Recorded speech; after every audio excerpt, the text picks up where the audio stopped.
Hello, everyone. Welcome to another brief lecture for our philosophy material. This is a lecture on ethics, specifically deontological ethics, and the two most well-known versions of deontological ethics, which are Kantian ethics and divine command theory.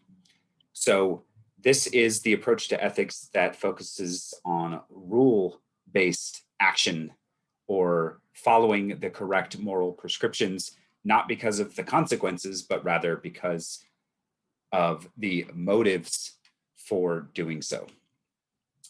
So again, just to refresh ourselves here on the moral terrain, so to speak, we have moral relativism and subjectivism, which was discussed elsewhere.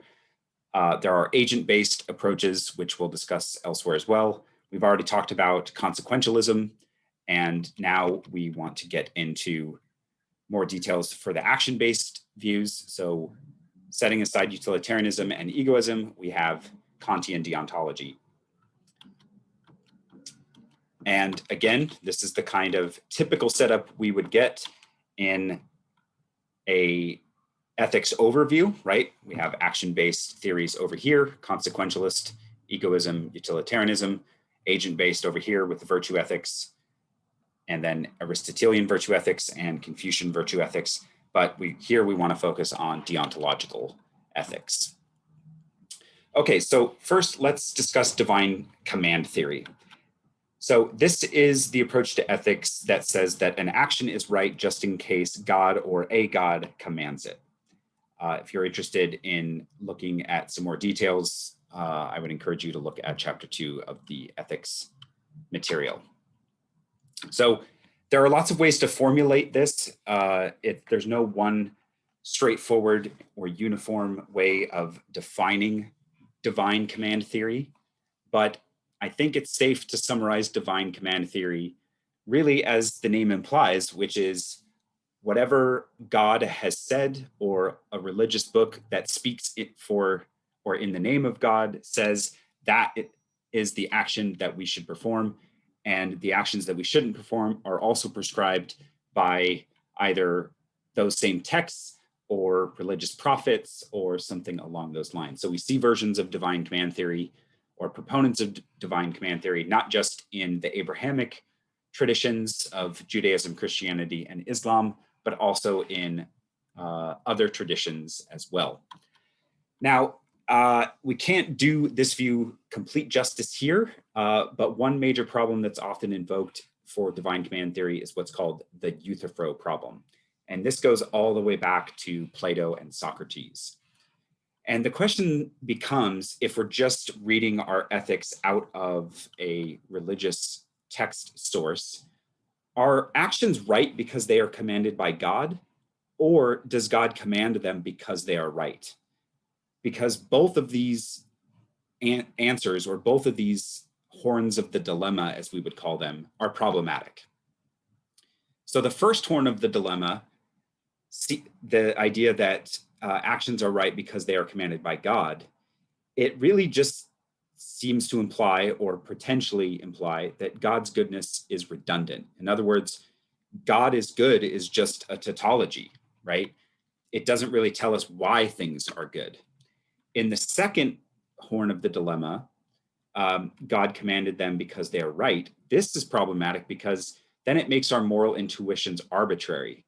If we believe something wrong, but God wills it, then is it good? Because then it seems like we are really just disregarding our moral intuitions and instead relying on a God to tell us things, or a scripture to tell us things that might conflict with our normal moral intuition. So the problem is, right, that religious diversity. I mean, we have, as we know, a lot of religions, a lot of different religious texts, and it seems hard then to distinguish which one is the correct one. Things seem to, tenets of one religion might contradict the tenets of another religion, and it cannot seem to explain the similarities between religious and secular ethics. Where do they get their notions of right and wrong? So there are lots of potential objections to divine command theory, but nonetheless, some proponents still maintain that we need ethics to be tied to religion because without religion, we can't have ethics. Many people don't find that very convincing. Some people do. I'll leave it to you to decide whether you think we can be ethical without religion. It seems pretty obvious, though, that we can. A fourth possible objection, justification, right? Basing moral rightness on overall consequences of actions is better than merely basing it on rules with no regard to outcomes, right? So this is one major advantage to consequentialism, that it's tied to something concrete and secular, right? It produces good consequences. Of course, you could be a religious consequentialist, but divine command theory is not consequentialism, right? Divine command theory is about following rules prescribed by a religious text or by a god. Also, motivations. It seems problematic to many that a desire to avoid something like a heaven and hell is not the actual motivator for people to behave morally. And even if it is, this doesn't tell us why it is ethical. If we're just following a rule so that we can get into heaven, then it doesn't really tell us why that action is right, other than maybe selfish or egotistical motivations. And that seems problematic to a lot of people. And then there are philosophy of religion objections, right? The doctrines from sacred texts are both unclear and incomplete, not to mention inconsistent with each other, from which to base strong ethical theory. That's another possible objection. The more common or more often discussed version of deontology is Kantian deontology. And this is another rule-based action guiding normative moral theory, and a very influential one. Please be sure to read the chapter. This has been a very influential view in ethics in the history of philosophy. Okay, who was Immanuel Kant? Pretty famous guy. He was a Prussian-German philosopher. So Prussia is no longer a country, but it's gone back and forth between what is now Russia and Germany. He is very well known for his contributions to epistemology, where he tried to synthesize elements of rationalism and empiricism. He certainly has influenced many or most areas in philosophy: metaphysics, epistemology, ethics, political philosophy, aesthetics, many other fields.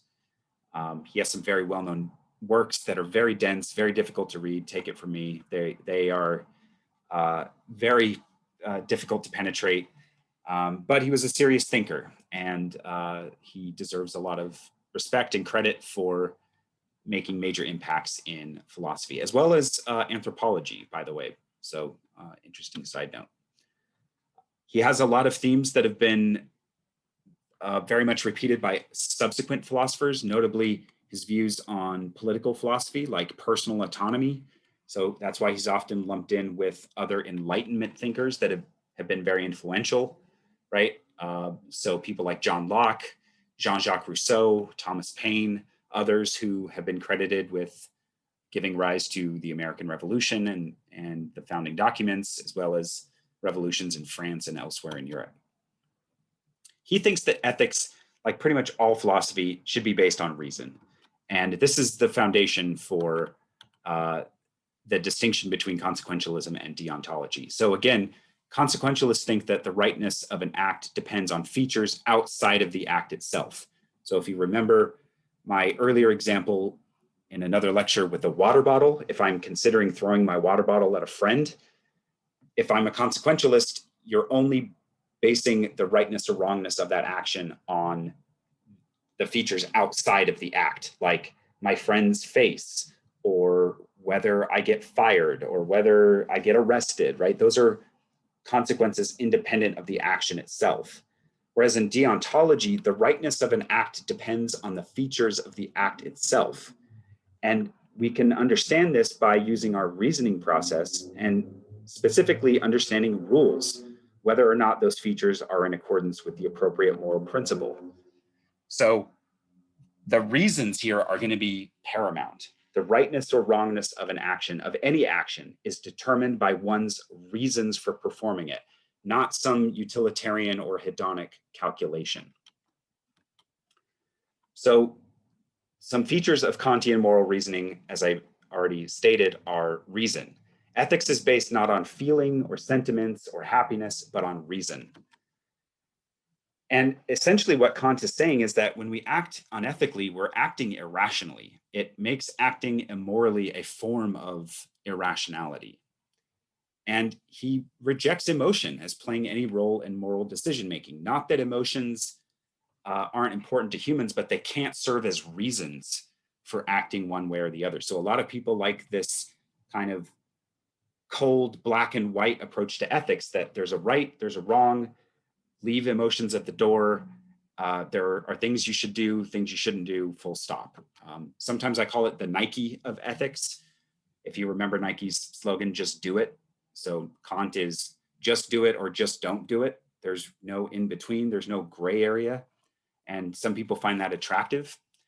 And from this approach, we get things like moral laws. It's because we are rational human beings, given reason by our creator, according to Kant, that we are valuable and capable of discovering moral laws binding on all persons at all times, just like we discover scientific laws. So Kant thought the process was similar. Just like we understand gravity, like from Newton, a law of the universe, we can also understand moral laws that bind on all people at all times. And this leads to moral knowledge. And Kant thought that moral knowledge can be known a priori, using reason, not feeling. And this leads to a unique take on moral praise. The morally praiseworthy reason to do something is out of a sense of duty. So we should do something for the right reasons, not because it helps us or not because it makes us feel good, but because it's the right thing to do. We have a duty to uphold certain laws, certain rules, just like in society, just like in work contexts, just like when we're caring for somebody who we've promised to care for. We do it not because we're going to get praised, but because of our goodwill, a sense of duty. So Kant famously says, duty is the necessity of an action done out of respect for the moral law. So he's very rigid about this. And as I mentioned, nothing is good according to Kant in and of itself except a goodwill. And this is different. This intrinsic value is different from just doing something because you want to or doing something that makes you happy, right? So this would be an instrumental value. So if I'm talking about, helping somebody, carry their groceries in because I think that it might give me some credit for my, from my landlord and maybe some dollars off of my rent, that's doing it for instrumental reasons, not because of intrinsic reasons.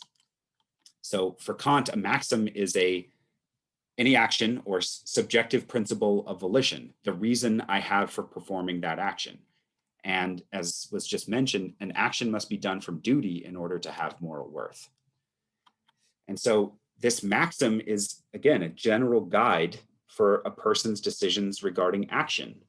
In other words, it's something like, whenever somebody needs help, I shall help them. That would be a general maxim, right? Or whenever my neighbor needs help with a chore, I will lend them a hand. And this is also tied, for Kant and a lot of people who are deontologists, to the law, right? Just like we have laws that aren't set in stone, they're not inscribed per se like the Ten Commandments, but we follow them because they're general principles that are believed in for the right reasons. And Kant has a specific way of framing this. He calls this the categorical imperative, and he thinks that any action from duty should be in accordance with what he calls the categorical imperative, which we'll talk about now. So an imperative is a commandment or a directive. So examples would be, go to your room, turn in assignments on time. And there are two kinds of imperatives that we typically say, hypothetical versus categorical. So hypothetical imperatives are something like, if you're hungry, then you should eat, because it's conditional, it's contingent. If you're hungry, then you should eat, right? You could set this up like a modus ponens. But a categorical imperative is a universal imperative without any exceptions, and they don't depend on a specific outcome or circumstance, like do not lie or do not murder. So those are categorical imperatives because there's no exceptions, whereas hypothetical imperatives are conditionals and they're contingent. So Kant thinks that ethics is about categorical imperatives. Ethical imperatives hold independent of what the agent is like or what their individual preferences are. The categorical imperative binds all people at all times. Thus, ethics is absolute. It's not subjective in any way. So Kant thinks that to understand ethics, we have two formulations of this categorical imperative. The first he calls the universal law. So he thinks it's similar to the golden rule, which you might have heard about in certain religious teachings or even just in everyday usage. The do unto others as you would have done unto yourself, which many people ascribe to Jesus, but it actually predates Christianity by quite a few years. But the idea is still the same. Kant thinks it should be much stronger. It's act only according to that maxim whereby you can at the same time will that it should become a universal law. So for any action, consider your maxim. If you cannot will that everyone be able to do it, then no one should do it. So it's much stronger than the golden rule. The second formulation for Kant of the categorical imperative is what's called the person as means formulation. And this is essentially the second instantiation of the imperative that says that we should never treat people as means rather than ends. So he says, act in such a way that you treat humanity, whether in your own person or yourself, or in the person of another, always at the same time as an end and never simply as a means. So that means that I can't use someone to my own benefit, right? If I mistreat somebody or, throw my friend metaphorically under the bus so that I get a promotion, right? I'm using them as a mere means. I'm not treating them as an end in and of themselves. And a lot of people really like this. This is a culmination, supposedly, of Enlightenment thinking that humans are endowed with autonomy that needs to be respected. So to use someone as a mere means is to involve them in a scheme of action to which they could not, in principle, consent. So unless they can consent to it, it's not right, and you shouldn't do it. So for any action we're considering, we would, according to Kant, formulate a maxim for that action, imagine a world where this maxim is universalized, ask if that maxim is conceivable in a world where it is universal. If 3 is satisfied, ask if you could will it to be the case that such a world exists. And if it's conceivable, then you have a perfect duty to refrain from that action. If it's unable to be willed, then you have an imperfect duty to refrain from that action. So what's a simple example? Well, one that's used in another video that I think works well is cheating on a significant other if you're in a monogamous relationship. So let's say that you're flirting behind your partner's back with somebody else and they don't know about it. You'd have to formulate a maxim for that action. Imagine a world where anyone at any time without consent flirted or worse with somebody else behind their partner's back.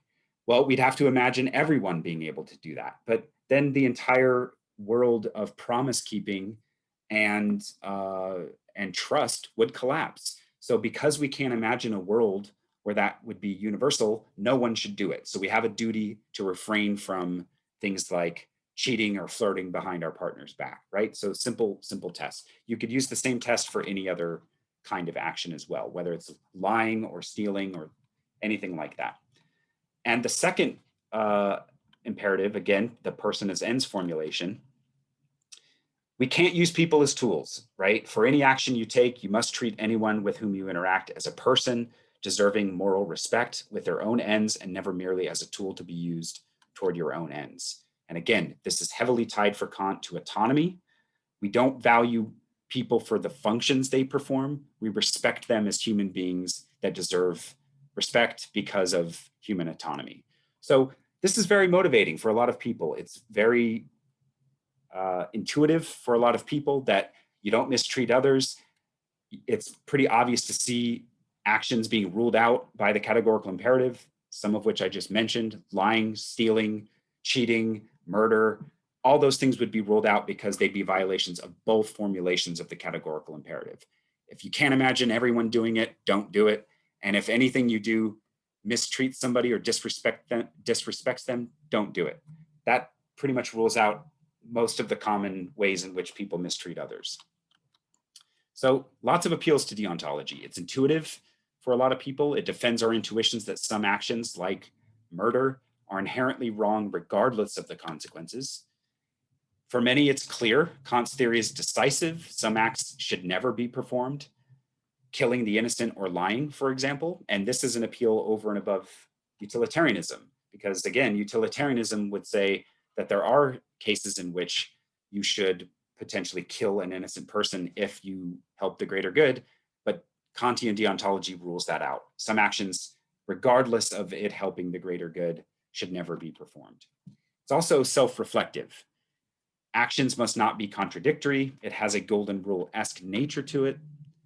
It also values relationships. Deontology accommodates agent-relative obligation, whereas consequentialism, remember, with the nearest and dearest objection, is claimed to not value that because it's an egalitarian view. Everyone's happiness counts the same.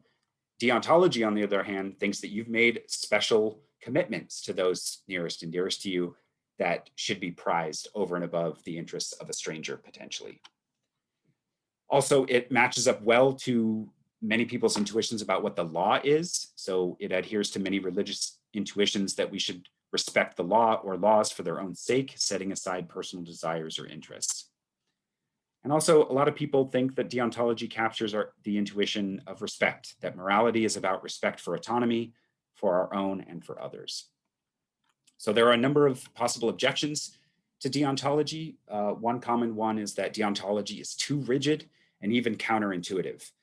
So one example that Kant had to deal with is he thinks that, again, the things that we shouldn't do, we should never do. And that includes lying. So according to Kant, we should never lie, ever, to anyone under any circumstances, because when we lie, we treat people as a means to an end. Well, I mean, I'm sure you can imagine that there are plenty of cases in which we think it might even be permissible to lie. Things like, do I look good in this sweater? Or do you like my cooking? I mean, if we were honest with everyone all the time, that would be a pretty bizarre world, wouldn't it? Maybe you think that would be good, but Kant thinks that we can never lie. It's never morally permissible to lie because it violates the categorical imperative, and many people find that too rigid and even counter. Yeah, so Kant thought, even if a murderer comes to your house and asks you for the location of your kids, you can't lie. Doesn't mean you have to let them in, but you can't lie and say they're not here when they are here, because you're not responsible for the murderer. You're only responsible for yourself. And you can call the cops. You can even defend your property, but it doesn't excuse immoral behavior on your part just because somebody else is being irrational. There's some other objections, like there does not seem anything contradictory about potentially immoral maxims. So, for example, you could think of scenarios where you could formulate a maxim like, whenever I need a term paper and don't feel like writing one, then I'll just buy one from a website and submit it as my own. That doesn't seem to generate a kind of contradiction. I do think Kant can deal with this objection, though. I will say, maybe one way to salvage Kant here is to say, well, when you buy a term paper online, it's not that there's anything contradictory, but you're treating your instructor as a means to an end. So I think there is a way for them to get out of that one. But there are plenty of examples of maxims that could be universalized, that could be destructive. Like, whenever I need money, I shall go to the bank and take the money out. But if everyone went to the bank and took money out, then our financial system would collapse. So that's something that Kantians have to deal with. That goes to that criticism.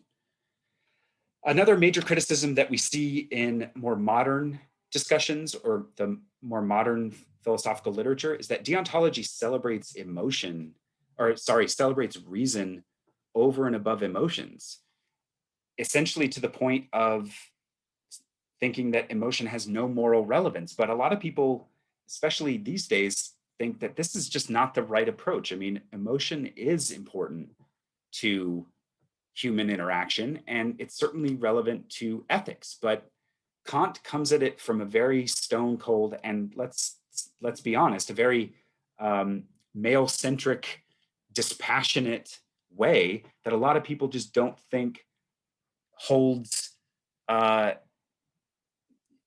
intuitions about the role that emotions play. So such conceptions, critics will charge, promote a flawed conception of autonomous abstract agents aware of their own preferences and who are motivated by rational self-interest. That doesn't really describe how humans really are. And remember, one of the things that we said for any moral theory is that it should ideally meet people where they are.